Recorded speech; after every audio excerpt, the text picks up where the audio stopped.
se passe en ce moment. Là, en ce moment, j'ai un spot de 500 watts dans la tête et je suis au Festival du jeu de Toulouse. C'est un immense festival qui a lieu depuis la 17e année. Là, on est le 3e jour, il y a déjà 10 000 personnes qui sont venues les jours d'avant. Et les gens, ils viennent pour jouer parce qu'il y a des tables, il y a des gens en orange qui expliquent les règles du jeu. Et c'est trop la patate, il y a des protos, il y a des éditeurs, il y a des jeux de société, il y a de la bière, il y a tout ce qu'il faut.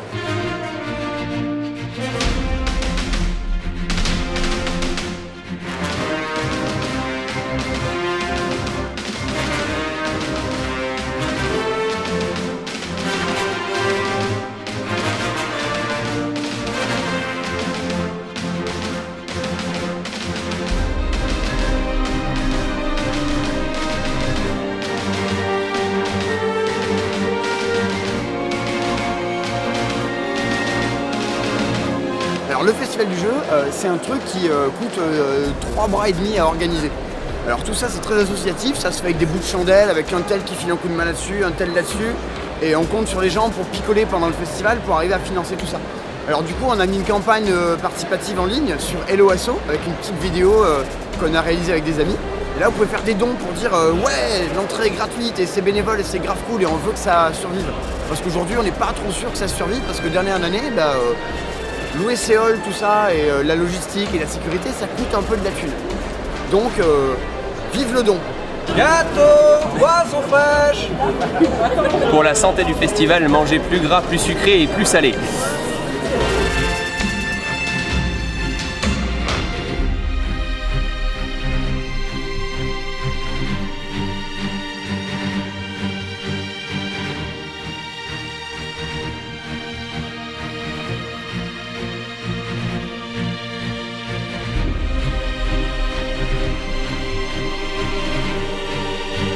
Les gros jeux du moment.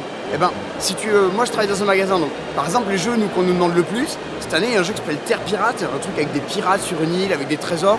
Ça, on nous en a demandé beaucoup.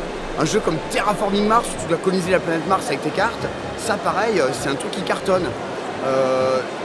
Dans les gros jeux, il y a un truc qui vient de sortir qui s'appelle Rising Sun, un jeu qui se passe en Chine, où tu dois faire la guerre, te trahir, faire des alliances. Et ça, c'est du gros jeu avec plein de figurines, c'est super beau, il y a un matos de ouf. C'est parti des quelques trucs à pas louper ce temps-ci.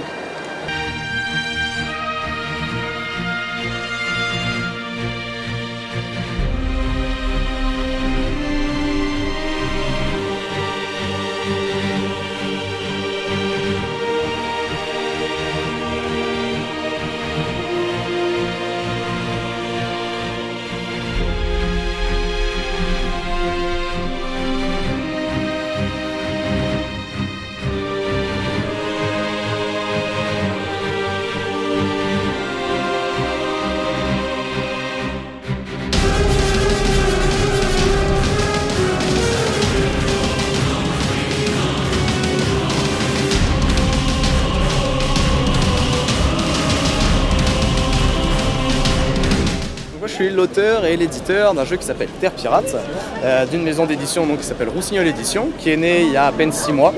Et donc là on est là pour présenter notre jeu. Donc je suis Mathieu Roussignol et je présente le jeu avec Simon Renouf, qui m'aide dans la société, pour la com, pour les animations, tout ça. Utiliser 2 fois plus 3 en mouvement. Utiliser une longue vue et une corde. C'est bien ça. Pour prendre ça. Ça va aller bien caca matelot. Je t'en fiche mon billet. Comment osez-vous voler ces reliques? J'ai une boussole et une corde. Oh, ok. Bon. Je prends pas mal, gars. Je suis très vieux, non? Qu'est-ce que vous allez tous avec ça? On limite sur Terre Pirate, ça va être un jeu de chasse au trésor pirate. Un jeu vraiment qui laisse place à la fourberie. On va incarner des pirates qui ont vraiment existé, qui ont chacun leurs propres aptitudes, leurs propres rôles. Il va falloir aller choper des trésors dans un archipel en utilisant, en optimisant ses capacités. Et je Donc joue. en fait, oui, quitte à faire les 40 déplacements, il vaut mieux les faire si tu vas croiser quelqu'un. Effrayant comme vous êtes, vous faites fuir vos adversaires dans votre zone. Hors abordage et phase de tir. Déplacez-les de 5. Mais va te faire Mangouste. 3, 4, 5. Ouais, c'est vrai que Terre Pirate en fait se place entre plusieurs catégories de jeux. On est entre le jeu de rôle, entre le jeu de plateau classique, un peu le deck building aussi, puisqu'on va vraiment, chaque joueur va avoir son propre deck de pirate, ses propres actions, et va devoir composer avec. On va pas se composer un deck, mais on va composer notre jeu avec le deck qu'on aura. Et on pourra aller un petit peu justement chercher les actions qu'on n'a pas, les actions des adversaires, et utiliser ces actions à notre escient, à notre avantage. Hop, hop, hop 4. Hop, hop, Ne hop. montez pas sur ma voile, s'il vous plaît. Je t'aborde, et vu que je suis une petite... Mangouste. Gagnez le prochain abordage en attaque. Mangouste. Voilà, j'ai gagné. Je bosse avec un graphiste qui est Michael Nardi, avec un illustrateur, enfin avec un aquarelliste. Un artiste peintre vraiment qui fait... C'est le premier jeu qu'il illustre, lui normalement il fait des toiles, il expose ses toiles. Et donc c'est vraiment un aquarelliste qui a Hervé Bécasse, aquarelliste Hervé Bécasse, qui a tout fait à la main, sous les formats ou en format A4. Nous on a pris ça en photo de définition et on a rétréci tout ça et on a produit tout ça en grande série. Et c'est donc Hervé Bécasse qui illustre et Michael Nardi, qui est le graphiste du jeu, qui va venir en fait habiller tout ça. Il a fait aussi le site internet et pas mal de choses à côté comme ça.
Je m'appelle Antonin, voilà, et je suis auteur de différents jeux de société. Donc voilà, je travaille à la fois aussi avec Old Chap.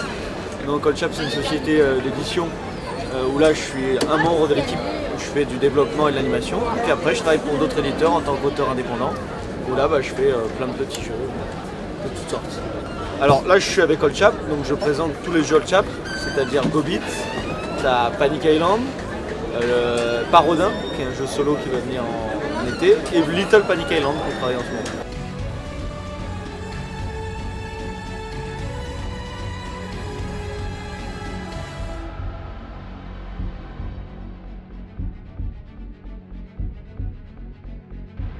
C'est moi qui l'ai créé, l'auteur c'est moi. Comment t'as eu cette idée?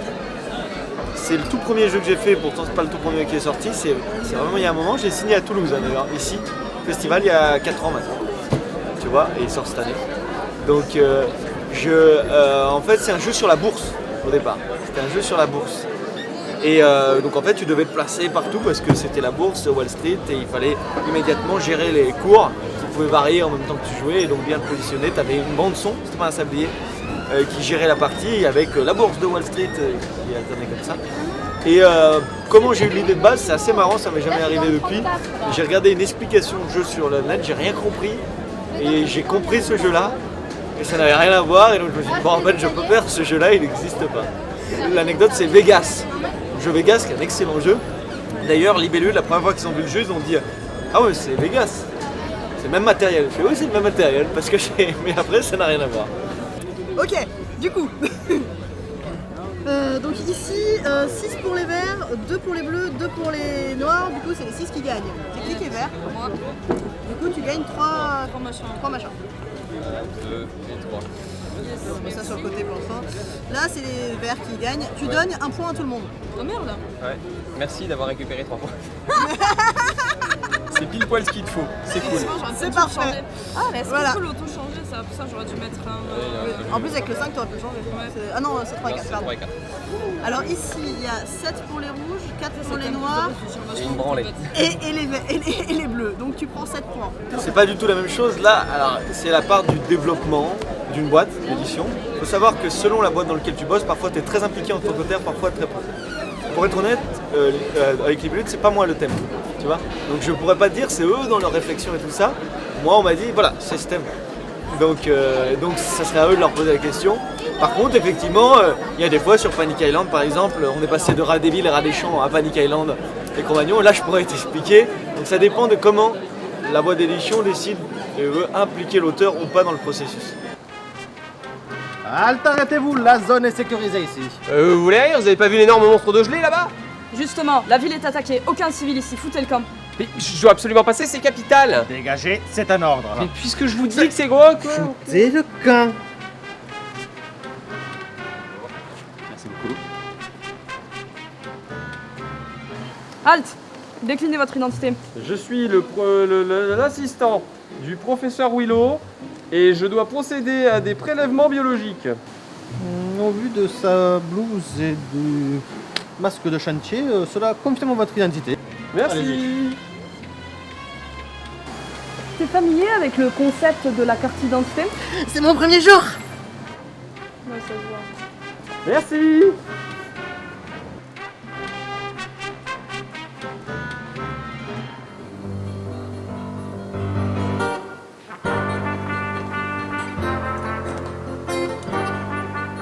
Mission accomplie, professeur.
Nez.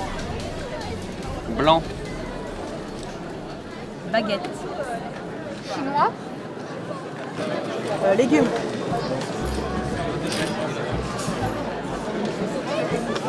Duo. Ouais. Je vois le genre. C'est à toi. Cornichon. Activité. Viande. Extérieur. Armée de clowns est au bout de sa vie. Salut marchand de sable, salut croque-mitaine. Eh ben, nuit difficile. On peut dire ça. J'ai donné plein de rêves, surtout le dernier Normer. Une histoire super où il sauvait le monde de la famine grâce à des pouvoirs de super-héros. Ah ouais, quand même. Donc la location de l'hélicoptère, c'est toi qui t'en occupes. Moi, je serai suspendu avec une cape par un harnais et je déverserai des seaux de fromage fondu sur la ville. D'ailleurs, Sou, tu connais bien quelqu'un qui bosse dans le fromage à raclette? Non, plutôt dans le magret de canard. Ouais, c'est pareil, ça se mange. Trouvez-moi du fromage. Tu vois, là, il a ses 10 heures de sommeil. C'était Ah. plutôt